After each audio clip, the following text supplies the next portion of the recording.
tous et bienvenue sur la plateforme citoyenne vous.brussels.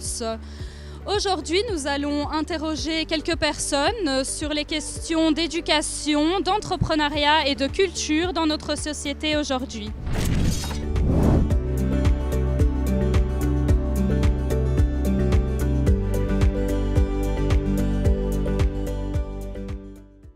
Je suis à 300% pour immerser tous les jeunes justement de notre société qui n'ont aucune idée comment est la vie. En fait, ici, c'est plutôt l'école qui caricature un petit peu les adolescents. C'est vrai que tout dépend de quelle classe sociale on est.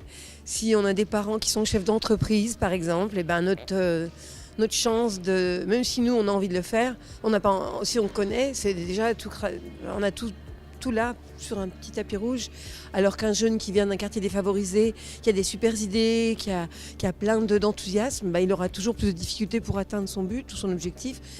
Et c'est pour ça que je pense qu'on devrait vraiment mettre ça dans le cursus académique et scolaire pour que tout le monde ait la même chance. Je suis moi-même chargée de cours dans une école de commerce, donc je pense que effectivement, plus on incite les jeunes à avoir ce genre de qualification ou d'envie, en tout cas, pourquoi pas. On est resté encore dans les standards traditionnels d'éducation en présentiel très fort, le prof qui essaie de transmettre son savoir et pas de permettre à l'enfant de pratiquer et d'essayer de se mettre dans la situation.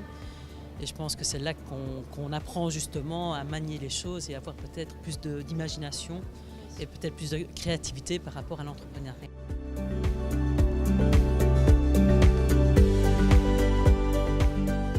Pour les sportifs, il y a des clubs de sport, il y a des salles de sport.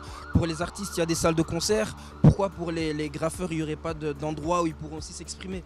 Parce que je pense qu'il y a beaucoup de gens qui sont intéressés, mais qui n'ont pas d'endroit spécifique où ils peuvent exprimer leur art, à part quand c'est dans la rue, etc.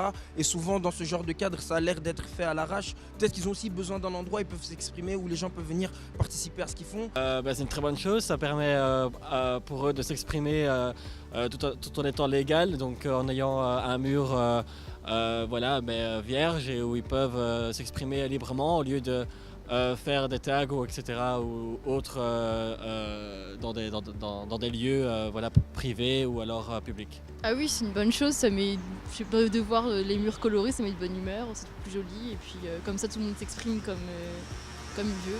Moi je trouve ça bien en tout cas. Vous pensez que c'est un mouvement artistique? Les taggeurs sont de vrais artistes ou ce sont plutôt des vandales? Moi je pense vraiment, ils ont un talent, certains ont vraiment un talent, je pense. Un message à faire passer, ça peut être considéré comme de l'art, Oui, ça dépend lesquels, mais je pense que oui, ça peut être de l'art.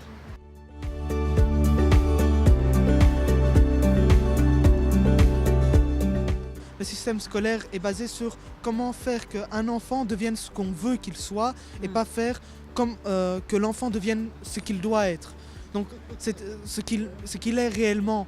Donc on va se dire, il doit apprendre ça en maths, il doit apprendre ça, alors qu'en fait le gars, peut-être qu'il déteste les maths parce qu'il n'est pas fort en maths et que c'est comme ça, peut-être qu'en français il est super bon et que du coup on va le bloquer à cause de ça et on va lui dire non, apprends, alors que le gars il veut, devenir écrivain. J'étais considéré par les profs, les élèves comme étant un peu différent, turbulent ou quoi, et je me sentais vraiment pas compris par l'école. Pourtant les matières m'intéressaient. J'étais intéressé, l'histoire, les maths, tout ça, j'aimais bien. Mais la manière dont c'était enseigné, le fait que je pouvais pas parler, que j'avais l'impression que je pouvais même pas m'impliquer, je devais juste me taire et écrire, ça m'a vraiment saoulé et j'étais quasi à bout plusieurs fois. Je pense qu'on apprend plein de bases, mais finalement pas de la meilleure manière. Et on devrait apprendre peut-être un peu plus de la vie active, remplir une déclaration d'impôt, tout ce qui est papiers légaux, entrepreneuriat un petit peu. Brevet de secourisme, il y a plusieurs trucs qui devraient être intégrés justement à l'école qui ne sont pas encore.